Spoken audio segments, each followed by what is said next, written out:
A paz do Senhor, eu sou o pastor J.C. Silva, com foco na lição da Escola Bíblica Dominical Madureira Betel, quarto trimestre 2020, da classe Conectar Mais Jovens. Sua interação com seus comentários e seu like, seus compartilhamentos, ajudam a ampliar o alcance desses videoaulas e te dará a oportunidade de tirar eventuais dúvidas. Incentive seus amigos a se inscreverem e também a deixarem seus comentários e seus likes. Dando sequência ao estudo sobre a ética cristã, os desafios do comportamento na atualidade, o foco de hoje é a lição de número 2, a ética nos 10 mandamentos. O texto bíblico base está no livro de Êxodo, capítulo 20, versículos 1 ao 17. E é interessante que você leia todo esse texto para melhorar aí o seu entendimento. O versículo do dia é Êxodo, capítulo 34, versículo 27, que diz: Disse mais o Senhor a Moisés: Escreve estas palavras, porque conforme o teor destas palavras, tenho feito concerto contigo e com Israel. Na verdade aplicado, o pastor César Pereira, ele esclarece que o decálogo é considerado o código de ética do povo de Israel, servindo de base para a teologia bíblica. Após 3 meses de jornada desde a saída do cativeiro egípcio, Moisés ele chegou com o povo hebreu ao pé do Monte Sinai, que também é conhecido em hebraico como Monte Horebe, e em árabe como Jabel Mussar, ou Monte de Moisés. Foi neste lugar que é considerado sagrado tanto para o judaísmo, quanto para o cristianismo e para o islamismo, que Moisés recebeu esse código de conduta, esse código de ética para implantar na vida dos hebreus e torná-los uma nação diferente das demais nações da época que eram pagãs. O termo 10 mandamentos ele não é encontrado na Torá, no livro da lei mosaica. O termo hebraico encontrado na Torá é Hadevarim Haseret, que poderia ser traduzido por 10 dizeres, 10 declarações e até 10 coisas. Nos textos rabínicos, essa passagem sobre os 10 mandamentos é conhecido como Hadbrot Haseret, que significa as 10 palavras. Como bem frisa o pastor César Pereira, o termo decálogo vem dos verbetes gregos deca, que significa 10, e logos, que significa palavras, cujo significado literal é 10 palavras ou 10 enunciados, uma alusão aos 10 mandamentos. A origem dos 10 mandamentos é 100% divina e foi entregue a Moisés em um momento de profunda comunhão, de profunda intimidade de Moisés com Deus, após uma separação em jejum de 40 dias e 40 noites. O próprio Deus foi quem entregou a Moisés as 2 tábuas de pedras lavradas, uma espécie de tablet celeste, com os Hadevarim Haseret, os 10 dizeres, ou as Hadbrot Haseret, as 10 palavras, os 10 mandamentos como são conhecidos na língua portuguesa. A partir da instituição por Deus destas regras, destes princípios que iriam aí nortear as ações, os comportamentos e os relacionamentos dos seres humanos para com Deus e com as demais pessoas, se iniciou lá o governo teocrático para o povo hebreu. Ou seja, a partir do Pacto do Sinai, as pessoas deveriam considerar como base de suas decisões não mais as suas vontades pessoais ou que as suas consciências lhes mandassem fazer, mas a vontade de Deus expressa nos 10 mandamentos. Isto porque, em um governo teocrático, a autoridade máxima é Deus e a sua vontade deve prevalecer. O poder emana de Deus por meio dos seus representantes na terra. Todas as decisões tomadas ou deixadas de tomar que desconsidere essas instruções dadas por Deus, naturalmente irá ferir a santidade de Deus. Se você observar a regra de ouro estabelecida na Grécia no século IV a.C., quando da normatização da ética de que cada pessoa ela deva tratar as outras pessoas da mesma forma que gostaria de ser tratada, essa regra de ouro ela se encaixa perfeitamente nos 10 mandamentos dados por Deus. O objetivo desse primeiro código de ética dado ao povo hebreu no Monte Sinai era o de fazer o povo imprimir aí um novo estilo de vida. Viver em desacordo com esses princípios éticos era colocar a própria vida em risco, já que do cumprimento destas regras éticas e morais dependia a vida e a prosperidade do povo hebreu. Se um desses princípios fosse quebrado, deixado de ser observado, todos os hebreus eles sofreriam as consequências. Por isso, cada pessoa tinha um interesse pessoal de que as demais pessoas respeitassem de forma prática no dia a dia daquela gente. Moisés, em Deuteronômio, capítulo 5, versículos 32 e 33, ele chamou a atenção dos hebreus dizendo: olhai, pois, que façais como vos mandou o Senhor vosso Deus, não declinareis nem para a direita e nem para a esquerda, andareis em todo o caminho que vos manda o Senhor vosso Deus, para que vivais, e bem vos suceda, e prolongareis os dias na terra que haveis de possuir. A obediência parcial é o mesmo que desobediência total. Pense nisso, pois obedecer de forma parcial às instruções bíblicas é o mesmo que desobedecer à vontade de Deus. A comunhão da pessoa com Deus, a forma como a pessoa se relaciona com Deus, deve refletir nas demais áreas do relacionamento humano. Da mesma forma que os relacionamentos humanos devem refletir o relacionamento da pessoa com Deus. É incompatível e até irreal uma pessoa querer ter ou mesmo ostentar um relacionamento respeitoso para com Deus, se essa pessoa ela for desrespeitosa aí nos seus relacionamentos com as demais pessoas. O apóstolo João ele chegou a dizer que se alguém diz eu amo a Deus e aborrece a seu irmão, é mentiroso, pois quem não ama seu irmão ao qual viu, como pode amar a Deus a quem não viu? E dele temos este mandamento, que quem ama a Deus, ame também seu irmão. Na época em que os 10 mandamentos eles foram dados, a transgressão à lei ela tinha a seguinte máxima: se houver morte, então dará vida por vida, olho por olho, dente por dente, mão por mão, pé por pé, queimadura por queimadura, ferida por ferida, golpe por golpe. Pode parecer muito forte dizer, mas cada ação humana, seja ela presenciada por alguém ou de forma solitária, diante de Deus, ela vai receber a justa recompensa. Por isso, a necessidade de cada pessoa se ajustar ao padrão ético e moral estabelecido por Deus, para deixar de correr o risco de ter que vir um dia sofrer os danos de suas próprias obras, de suas próprias escolhas. Quanto ao conteúdo dos 10 mandamentos, Deus, em sua soberania e conhecendo também o que era melhor para os seres humanos, quanto ao padrão de vida espiritual, física e social, ele estabeleceu as diretrizes fundamentais para que o ser humano pudesse ter aí qualidade de vida e ter a vida também preservada, já que a vida estava condicionada à observação minuciosa dos 10 mandamentos. De acordo com a tradição judaica, Deus ele deu por meio da Torá e também da Tanakh, que é a Bíblia hebraica, 613 mandamentos.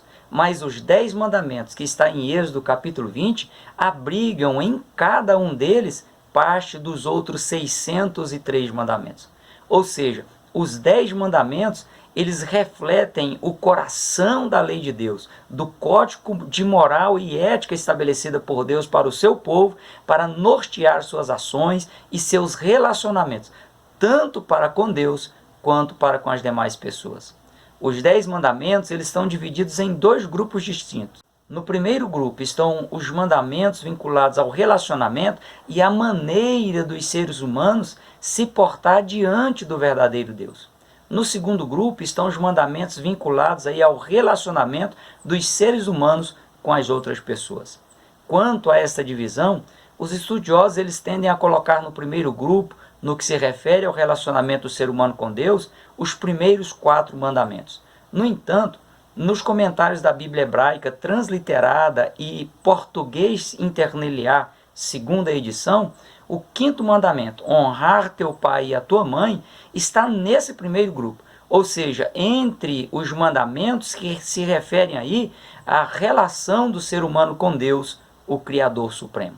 A explicação rabínica é a de que os pais eles são os criadores dos filhos, instrumentos nas mãos do Supremo Criador. Assim, uma infração contra os pais seria diretamente uma infração contra o próprio Deus, que é o Supremo Criador. Quanto aos 4 primeiros mandamentos, já naquela época a sociedade era em geral idólatra e politeísta. Tanto os egípcios, de onde os hebreus foram libertados por Deus, quanto as nações que estavam no percurso dos hebreus rumo à Terra Prometida, como também as nações que povoavam o território de Canaã, eram nações idólatras, eram nações politeístas.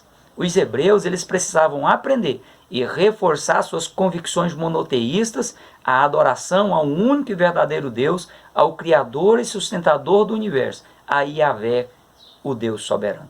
Assim como os hebreus eram um povo exclusivo de Deus, eles tinham que direcionar seus cultos e adoração de forma única e exclusiva a Deus. Outra questão de extrema relevância aqui é a reverência que os hebreus deviam dar ao nome de Yahvé. Invocar o nome de Yahvé, do Deus soberano, de forma profana ou leviana, era terminantemente proibido. Essa reverência ao nome de Deus, ela precisa ser resgatada. Percebe-se que as pessoas elas banalizam não somente o sagrado, mas o próprio nome de Deus. É lamentável ver pessoas que são lideranças de destaque no meio cristão chamando Deus, chamando Jesus ou o Espírito Santo de você e não de Senhor. Alguém pode até querer justificar e dizer que isso é uma questão de intimidade, mas quem quiser ter intimidade com Deus deve reverenciar o seu nome e tratá-lo como Ele é, e Ele é Senhor. Não se encontra em nenhum lugar no Novo Testamento Jesus se dirigindo a Deus e chamando-o de você. Jesus ele sempre se referiu a Deus como Pai, como uma autoridade superior, e sempre se colocou na posição de filho obediente e reverente. Quanto ao quarto mandamento relacionado com o princípio sabático, ou seja, relacionado com o princípio do descanso, Deus ele deixa evidente que cada pessoa ela precisa se preocupar com o seu corpo e preservá-lo, pois como templo e habitação de Deus, de forma nenhuma o corpo humano ele pode ser destruído ou tratado com desleixo. Caso a pessoa deixe de observar o princípio do descanso estabelecido por Deus no quarto mandamento, tirando aí um dia de descanso semanal, essa pessoa estará se autodestruindo. O excesso de trabalho ou de carga horária de trabalho é altamente prejudicial e tudo o que provoca danos ao ser humano é reprovado por Deus.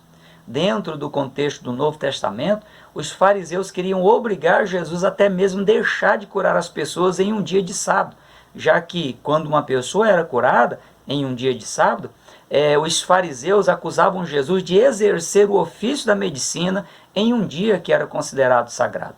O princípio sabático, o princípio do descanso, é muito mais amplo do que você escolher um dia específico da semana para descansar. O princípio ensinado por Deus é o de que a pessoa precisa descansar aí da sua jornada de trabalho. Jesus ele teve que dizer aos fariseus: o Filho do Homem é Senhor até do sábado. A única questão de os cristãos reservarem o dia de domingo para o descanso e para cultuar, para adorar a Deus, é o simples fato da constatação da ressurreição de Jesus ter se dado no domingo de manhã. Alguns chegam a alegar que descansar no domingo é uma atitude pagã, já que o termo domingo em inglês é Sunday, dia de sol, ou dia de homenagem ao Deus Sol. Se for considerar assim, descansar no sábado é de igual modo uma atitude pagã, já que o termo sábado em inglês é Saturday, dia de Saturno, ou dia de homenagem ao Deus Saturno.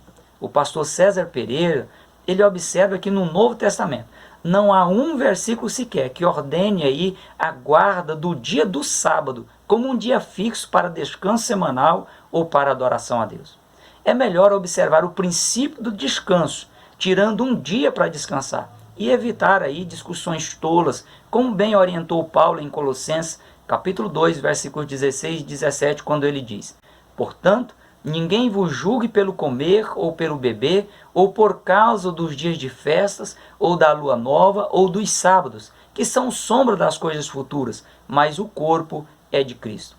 E em Tito, capítulo 3, versículos 9 e 10, Paulo diz: não entre em questões loucas, genealogias e contendas, e nos debates acerca da lei, porque são coisas inúteis e vãs. Ao homem herege, depois de uma e outra admoestação, evita-o.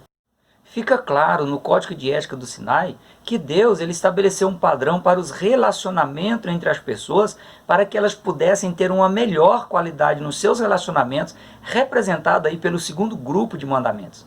Mesmo aquelas pessoas que maltratam outras pessoas, elas gostam de serem bem tratadas, de terem pessoas nas quais elas possam confiar e tê-las como suas companheiras. Vale lembrar aqui a regra de ouro: cada pessoa deve tratar as outras da mesma maneira que gostaria de ser tratada. Apesar de os rabinos colocarem o quinto mandamento, honra teu pai e a tua mãe, no primeiro grupo, por entenderem que os pais devem ser honrados como co-criadores juntamente com Deus, que é o supremo criador, honrar pai e mãe na esfera humana se trata de um tipo de relacionamento social. A família foi a primeira instituição a ser estabelecida por Deus, e é a partir da família que as pessoas elas se organizam em sociedade. As pessoas que respeitam os pais, inevitavelmente, vai refletir o mesmo padrão de comportamento e de respeito nos demais tipos de relacionamentos que tiver. A ruptura desse princípio divino de honrar os pais tem feito com que 90% dos problemas das pessoas tenham origem na família. Pense nisso e, se for o caso, reveja sua postura para ter resolvido aí a maioria dos seus problemas.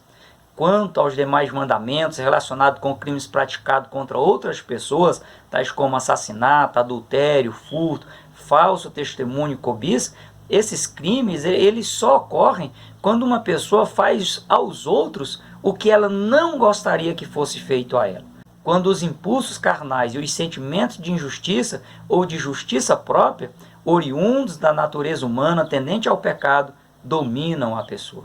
O antídoto preventivo contra esses tipos de males, esse tipo de insubordinação às orientações divinas, é a pessoa passar a viver em espírito, ou seja, andar segundo a orientação do Espírito de Deus. Paulo ensinou que o fruto do Espírito é caridade, gozo, paz, longanimidade, bondade, fé, mansidão, temperança. Contra essas coisas, diz Paulo, não há lei. Se vivemos no Espírito, andemos também no Espírito. A ética dos mandamentos é para os nossos dias também, pois foram princípios estabelecidos pelo próprio Deus e comprovadamente são aplicáveis para toda a humanidade. Ao se questionar se uma determinada lei feita e aplicada em tempos passados é ou não aplicável em épocas futuras, a sua elaboração, a sua ascensão, o critério básico é se verificar se os benefícios da lei, se eles continuam sendo evidenciados em outras épocas. Caso se constate que os benefícios são os mesmos ou que eles aumentaram, a lei ela continua em vigor.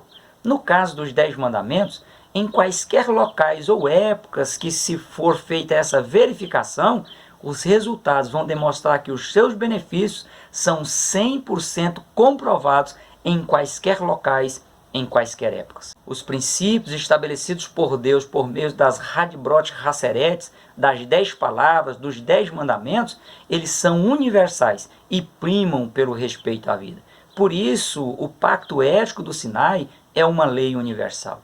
E muitas nações utilizam essa lei universal, o Pacto do Sinai, os 10 mandamentos, como base de suas constituições federativas. O padrão ético estabelecido por Deus e entregue a Moisés no Monte Sinai, ele é utilizado nos códigos penais de diversas nações do mundo em assuntos os mais variados.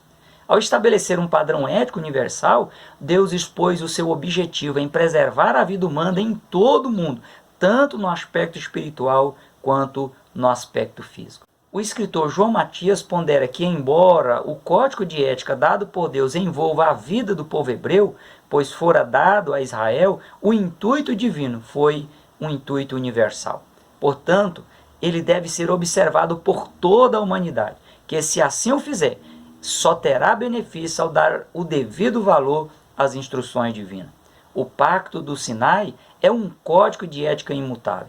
Apesar dos tempos terem mudado, esse código ele é imutável.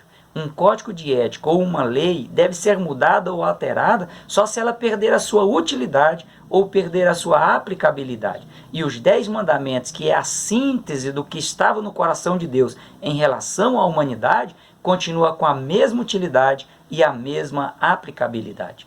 Ainda que alguém seja injustiçado na esfera humana por se manter fiel aos padrões éticos e morais que foram estabelecidos por Deus, essa pessoa será recompensada pelo próprio Deus, que garante a eficácia de seus princípios. No Novo Testamento consta o mesmo padrão ético e moral estabelecido por Deus em Êxodo capítulo 20. Jesus ele foi interrogado por um doutor da lei sobre essa questão. Veja Mateus capítulo 22, versículos 36 a 40, onde o doutor da lei diz: Mestre, qual é o grande mandamento da lei? E Jesus disse-lhe: amarás o Senhor teu Deus de todo o teu coração, de toda a tua alma e de todo o teu pensamento. Este é o primeiro e grande mandamento. E o segundo, semelhante a este, é: amarás o teu próximo como a ti mesmo. Desses dois mandamentos dependem toda a lei e os profetas. Ou seja, cumprindo esses dois itens, amando ao Senhor de todo o coração, de toda a alma, de todo o pensamento, e o próximo como a si mesmo, a pessoa cumpre de forma automática todos os demais mandamentos. Assim como os 10 mandamentos resumem em si os outros 603 mandamentos dados por Deus na Torá e na Tanakh, que é a Bíblia hebraica, esses 2 mandamentos mencionados por Jesus, eles trazem nele os outros 8 mandamentos de Êxodo capítulo 20. Melhor, nesses 2 mandamentos mencionados por Jesus aqui em Mateus, capítulo 22, versículos 37 a 40, estão inseridos os outros 611 mandamentos dados por Deus na Torá, aí a Moisés e também na Tanakh, na Bíblia hebraica. Assim como Deus é imutável, seus princípios são imutáveis, pois os princípios divinos, eles expressam o caráter de Deus. As flexibilizações aí nos princípios divinos que estão sendo feitas pela sociedade hipermoderna para atender apenas interesses ideológicos só provocam maiores danos sociais, psicológicos e espirituais nas pessoas. O pastor César Pereira, ele observa que os 10 mandamentos, além de expressarem o caráter de Deus, também expressam a vontade de Deus para o ser humano. Quanto à vontade de Deus para o ser humano, Jeremias capítulo 6, versículo 16, resume bem o que o ser humano deve fazer. Assim diz o Senhor: ponde-vos nos caminhos e vede, e perguntai pelas veredas antigas, qual é o bom caminho, e andai por ele, e achareis descanso para as vossas almas.